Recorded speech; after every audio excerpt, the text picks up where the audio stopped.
Seguimos avanzando en nuestras reflexiones bíblicas. Hoy, día de la Ascensión, vamos a hablar de montes, de perspectivas universales. Al estar en el ciclo A, el texto que se lee en la liturgia es no el de San Lucas, que habla de la Ascensión explícitamente, sino que se elige a San Mateo. El texto, lo vamos a explicar, es que en un monte alto, Jesucristo resucitado se aparece y envía a los discípulos por todo el mundo. Bienvenidos a estas reflexiones bíblicas en tiempos recios, buscando siempre la esperanza y la misión.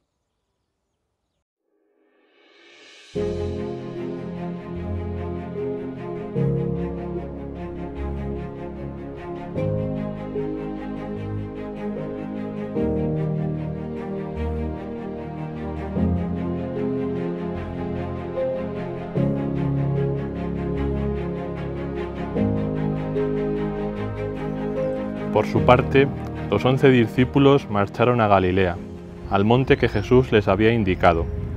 Al verlo, lo adoraron, si bien algunos dudaron. Jesús se acercó a ellos y les habló así: «Me ha sido dado todo poder en el cielo y en la tierra. Id pues y haced discípulos a todas las gentes, bautizándolas en el nombre del Padre, del Hijo y del Espíritu Santo, y enseñándoles a guardar todo lo que yo os he mandado.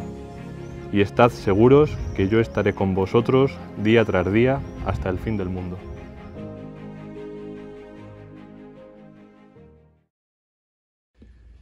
Vamos, por tanto, a intentar explicar las claves de la última escena del Evangelio según San Mateo, en el monte de Galilea, en el envío. Para entenderlo correctamente hay que situarlo en su contexto, que es todo el capítulo 28 del Evangelio, el último capítulo que está dedicado a la resurrección. Y es toda una preciosa forma de hacer narratividad, una forma preciosa de terminar un evangelio. Todo brota del sepulcro, de la escena en la que las mujeres van al sepulcro y lo encuentran vacío, les aparece el ángel y les dice: no está aquí, ha resucitado, id a Galilea, allí le veréis. El aquí y el allí. Las mujeres están aquí también presentes con los soldados, ¿no? Las mujeres ven el sepulcro vacío y antes los soldados que guardaban el sepulcro, al resucitar con el terremoto, se han quedado medio muertos. Bueno, pues de esta escena, de lo que sería la resurrección, van a brotar dos hilos narrativos que se van a ir, digamos, contraponiendo, ¿no? Un hilo narrativo que conduce a Galilea y otro hilo narrativo que conduce hacia Jerusalén.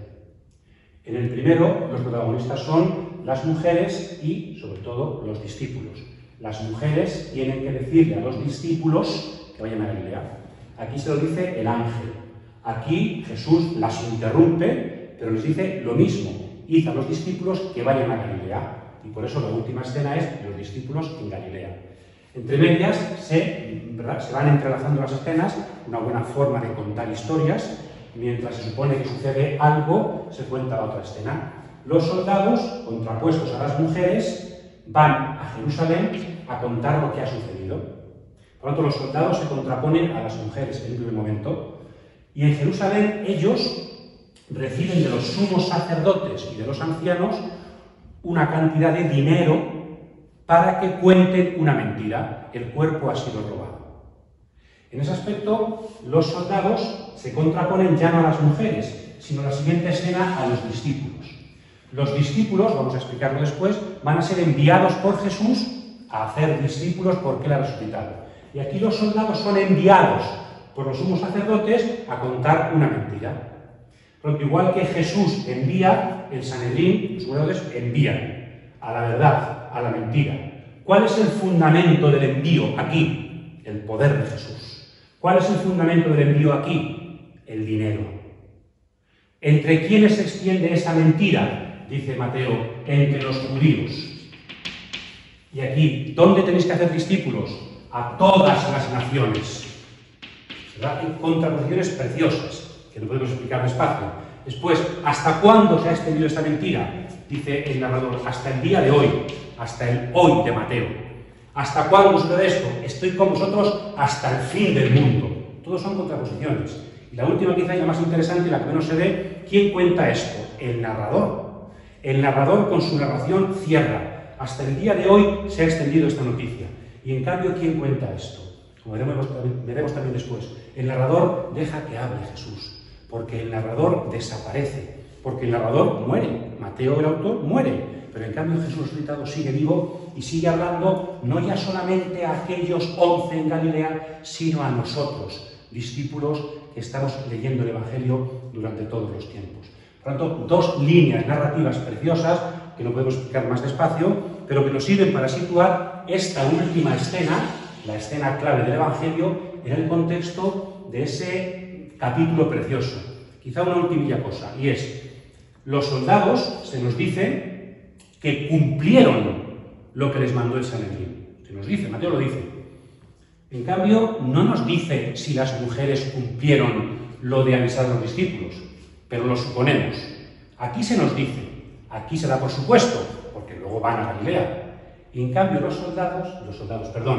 discípulos, ni se nos dice, ni se supone, es decir, cumplieron o no cumplieron los discípulos el encargo de Jesús, igual que los soldados cumplieron el encargo de los sumos sacerdotes. ¿Por qué no se nos dice eso?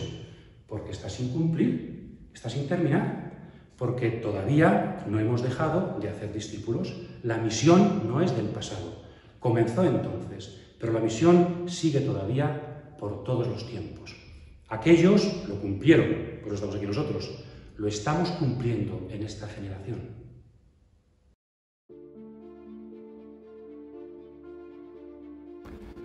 De nuevo lo llevó consigo el diablo a un monte muy alto, le mostró todos los reinos del mundo y su gloria, y le dijo, «Todo esto te daré si te postras y me adoras». Le dice entonces Jesús, «Apártate, Satanás, porque está escrito, al Señor tu Dios adorarás, y solo a Él darás culto». Entonces se acercaron unos ángeles y se pusieron a servirle.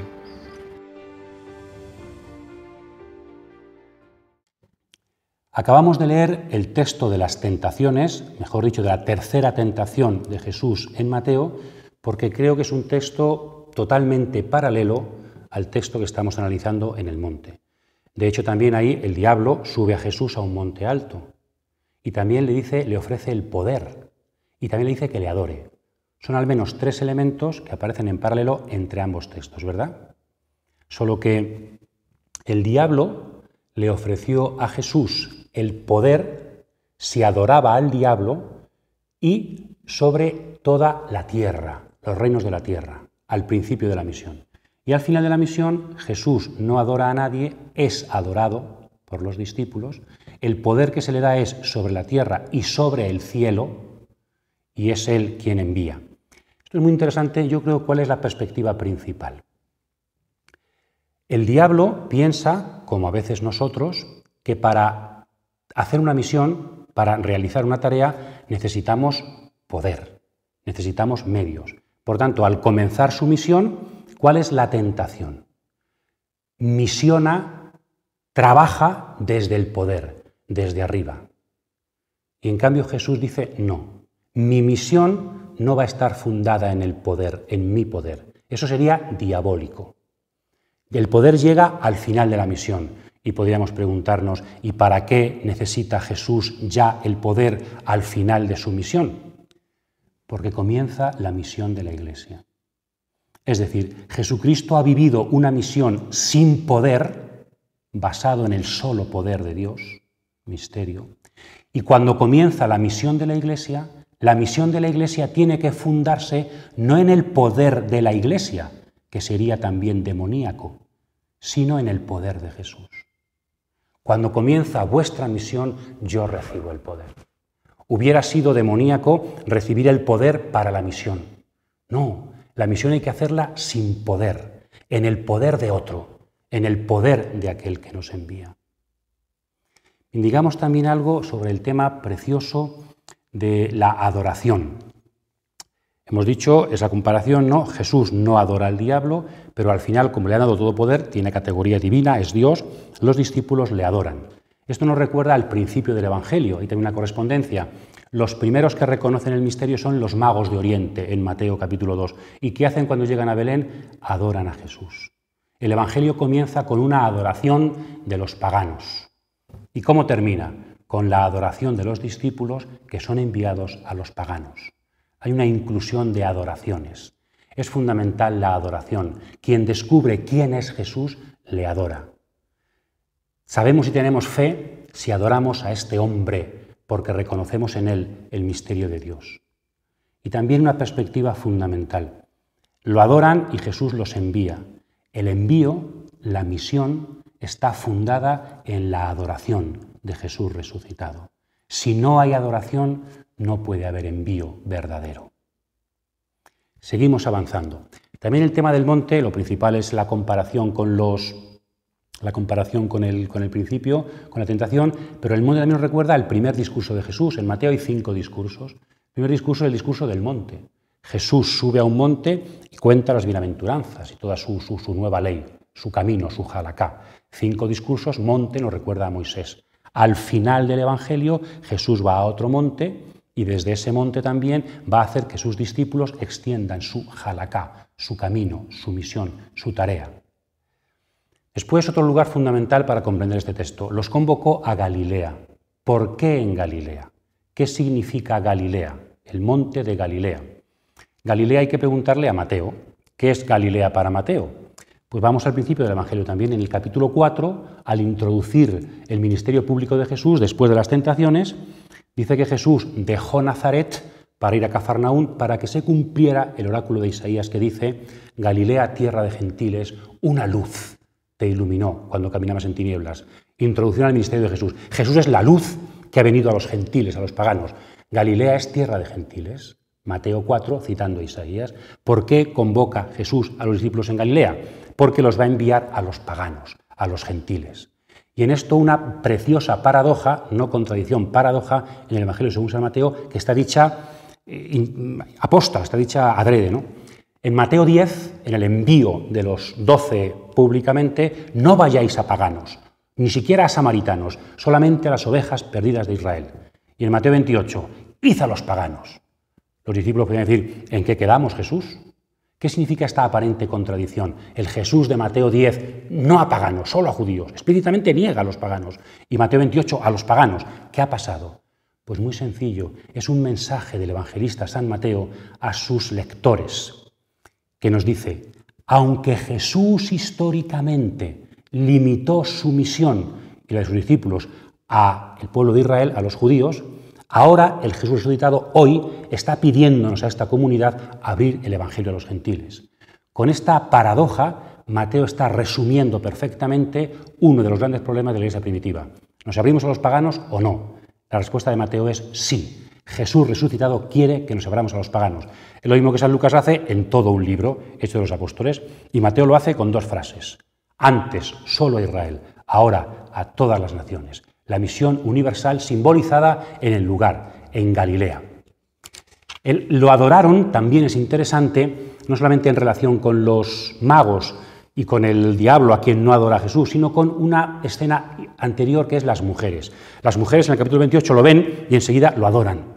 Y aquí dice: los discípulos, los 11, falta Judas, los 11, lo ven y lo adoran, pero ellos dudaron. En las traducciones bíblicas no suelen, yo creo que la traducción correcta es lo adoraron, pero ellos dudaron. ¿Qué significa pero ellos dudaron? Que a diferencia de las mujeres que lo acaban de adorar, ellos dudan. Es decir, tenían más fe las mujeres que los discípulos.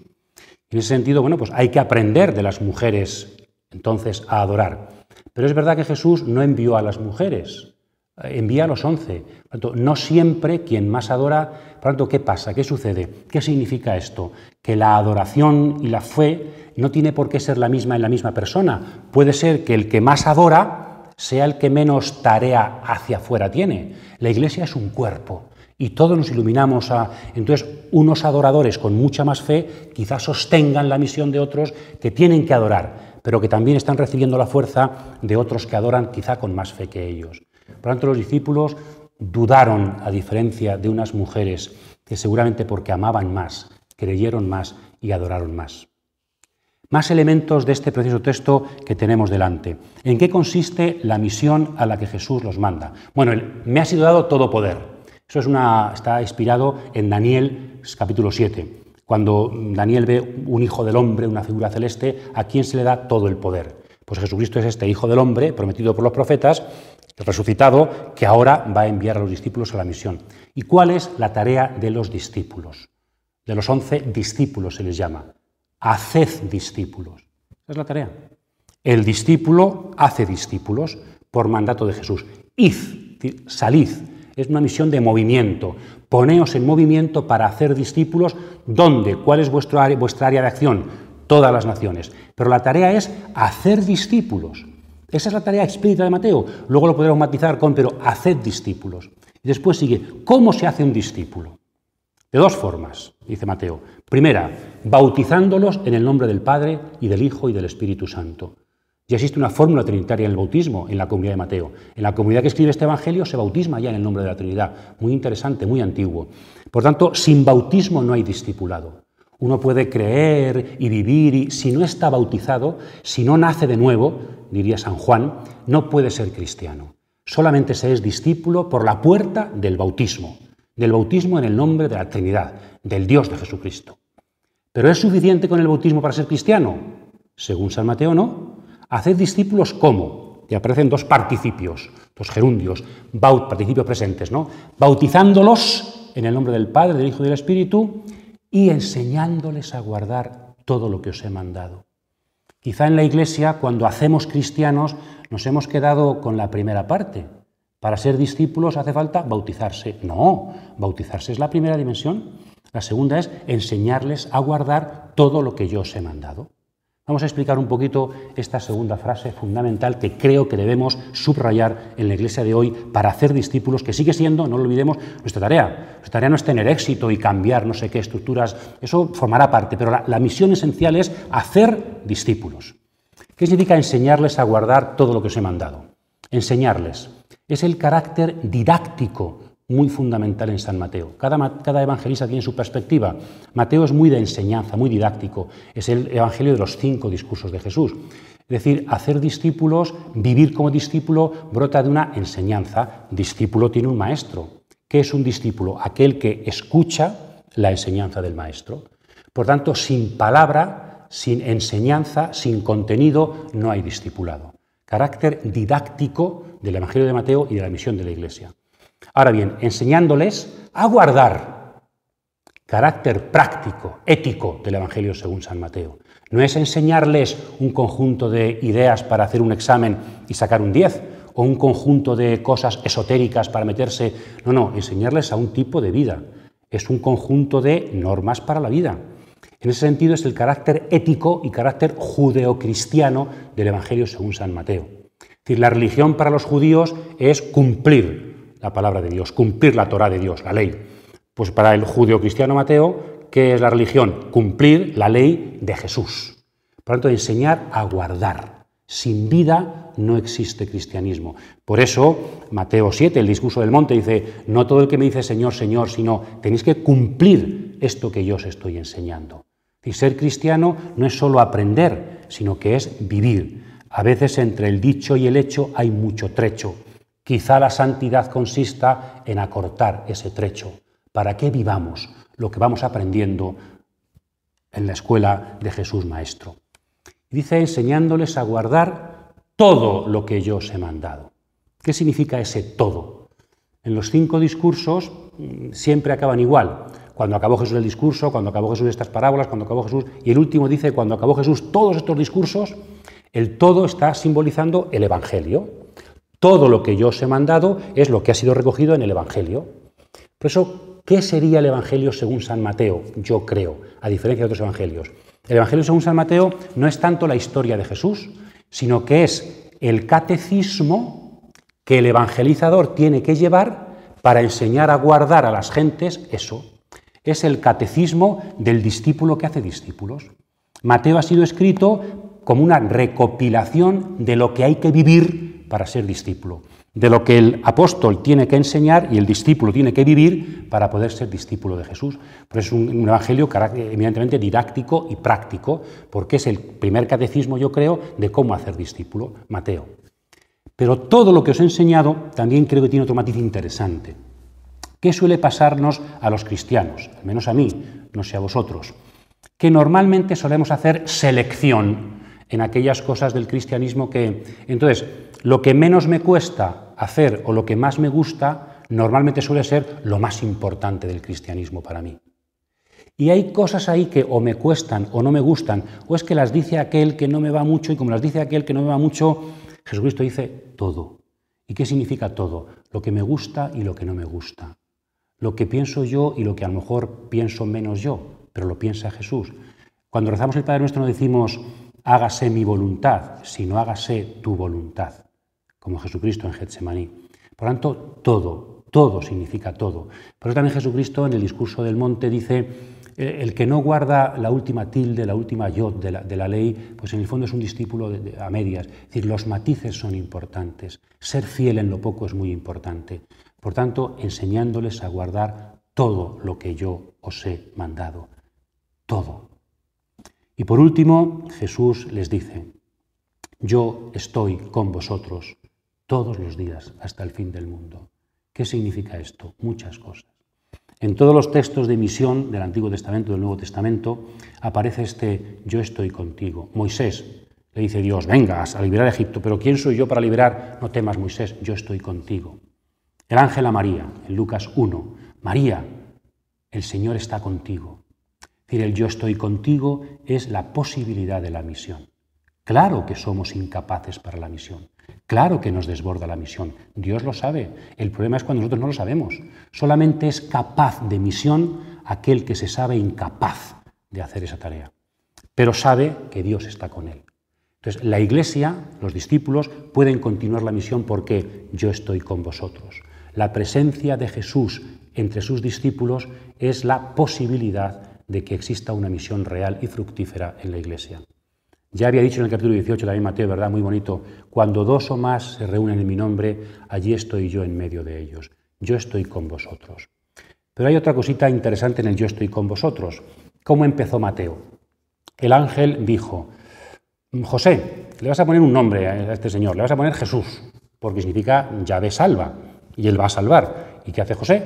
Pues le pone a Jesús el nombre de Jesús. Y dice Mateo, le puso el nombre de Jesús para que se cumpliera el oráculo del profeta Isaías 7, que dice que le llamarían Emanuel.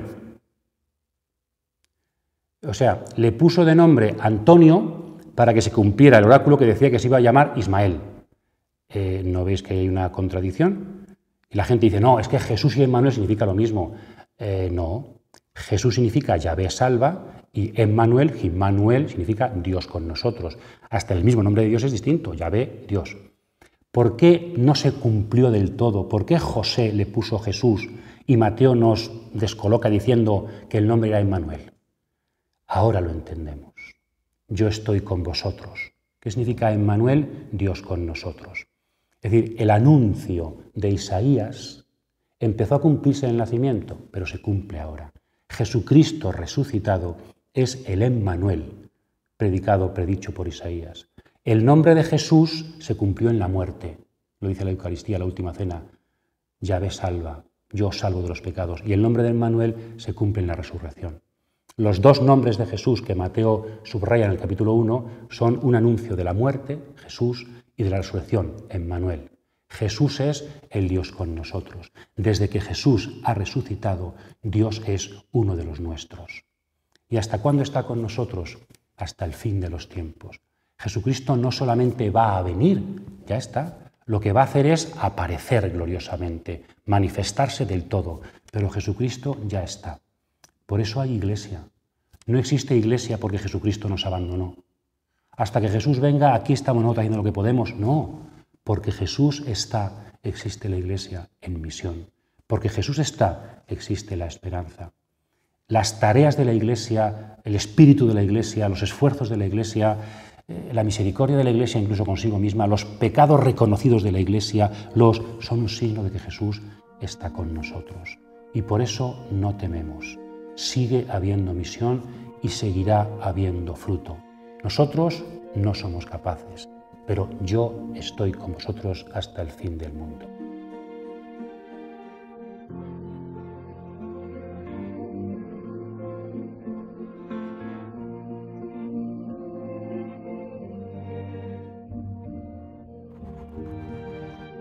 En el año primero de Ciro, rey de Persia, en cumplimiento de la palabra de Yahvé, por boca de Jeremías, movió Yahvé el espíritu de Ciro, rey de Persia, que mandó publicar de palabra y por escrito en todo su reino. Esto dice Ciro, rey de Persia: Yahvé, Dios de los cielos, me ha dado todos los reinos de la tierra. Él me ha encargado que le edifique un templo en Jerusalén, en Judá. Quien de entre vosotros pertenezca a su pueblo, sea su Dios con él y suba allá. Vamos a terminar esta explicación comparando la preciosa escena de San Mateo con una escena que acabamos de leer del final de Segunda Crónicas. Parece ser, esto no es seguro, pero que la Biblia, el Antiguo Testamento, las Escrituras en tiempos de Jesús, la Biblia griega, comenzaba con Génesis, eso es seguro, y parece que el último libro era Segunda Crónicas, y aquí estamos en el final de Segunda Crónicas. Bueno, pues Mateo comienza su Evangelio, capítulo 1, versículo 1, como libro de la generación, del origen, Génesis de Jesucristo. Es decir, comienza como el Génesis, y terminaría como terminaba la Biblia de su tiempo. Mateo habría querido hacer una especie de compendio bíblico. Su Evangelio comienza con Génesis y termina con el final de Segunda Crónicas, una pequeña Biblia, una Biblia en miniatura. Seguramente esto Mateo lo pretendió. En cualquier caso, sí está claro que la escena de Mateo está inspirada, está contando lo que sucedió, inspirándose en los temas y en la forma literaria de cómo terminaba Segunda Crónicas, que es la historia de Israel hasta la reconstrucción del templo. Veamos aquí algunos de los paralelos. Lo acabamos de escuchar. Aquí quien habla, el último que habla en Segunda Crónicas, no es el narrador, es un personaje, como en Mateo, no es el narrador, es un personaje. ¿Y qué personaje es? Ciro, rey de Persia, que dio la libertad a los judíos en el exilio de Babilonia para que pudieran retornar a su tierra de Israel. Aquí es Ciro el personaje que habla, el personaje principal, que es llamado en Isaías Mesías, ungido. Aquí es Jesús, ¿verdad? Ciro frente a Jesús, ese paralelismo. Ciro dice que el Dios del cielo, un nombre muy aplicado a Dios en tiempo de los persas, le ha dado los reinos de la tierra. También aparecen aquí el cielo y la tierra, pero con una diferencia. Aquí es, me ha sido dado todo poder en el cielo y en la tierra. Es decir, aparecen cielo y tierra, pero de forma distinta. Aquí cielo se aplica solo a Dios. El poder de Ciro se reduce a la tierra. En cambio, el poder de Jesús es sobre la tierra y sobre el cielo. Por tanto, la misma idea, pero de muy diferente forma. Después, Ciro, el decreto de Ciro, que se parece mucho, por cierto, a un documento arqueológico que se llama el Cilindro de Ciro, pero eso no es el tema de entrar ahora, da una tarea libera a los judíos de Babilonia para darles una tarea que Dios le ha pedido, que es reconstruir el templo en Jerusalén. Jesús se aparece también para dar una tarea. ¿Cuál? Hacer discípulos. La tarea es distinta. Pero esta tarea distinta, leída desde la perspectiva, por ejemplo, de San Pablo, del Nuevo Testamento, puede ser muy parecida, porque ¿qué es la Iglesia según San Pablo? ¿Qué es la Iglesia según los textos bíblicos? La Iglesia es el nuevo templo. Por tanto, ¿qué tienen que hacer los discípulos? Construir el nuevo templo. Ya no es un templo físico en Jerusalén, sino que ahora es el templo vivo de las piedras vivas, que diría San Pedro, de los creyentes. Un templo, un nuevo templo construido con discípulos. Después, ¿cómo acaba? Quien suba, sea su Dios con él. O sea, que le acompañe Dios con su fuerza. ¿Y cómo acaba Mateo? Yo estoy con vosotros, Dios con nosotros. Es lo mismo, ciertamente. Y después dice, el que suba allí, ¿a dónde? A Jerusalén, pues sea su Dios con él. Es decir, la meta es Jerusalén. Es un movimiento, diríamos, centrípeto, hacia adentro, hacia el interior, de volver a Jerusalén. En Mateo 28 al principio dice el ángel, no está aquí, está allí resucitado. ¿Cuál es el allí de Mateo 28? Galilea, ya no es Jerusalén. Porque desde Galilea, además, no se va a decir volved a Jerusalén como los de Maús, no, sino id por todas las naciones. Es un movimiento centrífugo, es un movimiento de apertura, ¿verdad? Volver a reconstruir el templo en Jerusalén, en el centro, Y aquí es salir a construir la novedad del nuevo templo de los discípulos en todas las naciones. Pues estas son las claves que Mateo, una de las claves que Mateo ha querido tomar de la Biblia para establecer la continuidad entre Antiguo Testamento y Nuevo Testamento, pero subrayando la gran novedad del Nuevo Testamento que nos ha dejado a Jesús hablándonos para que continuemos la tarea.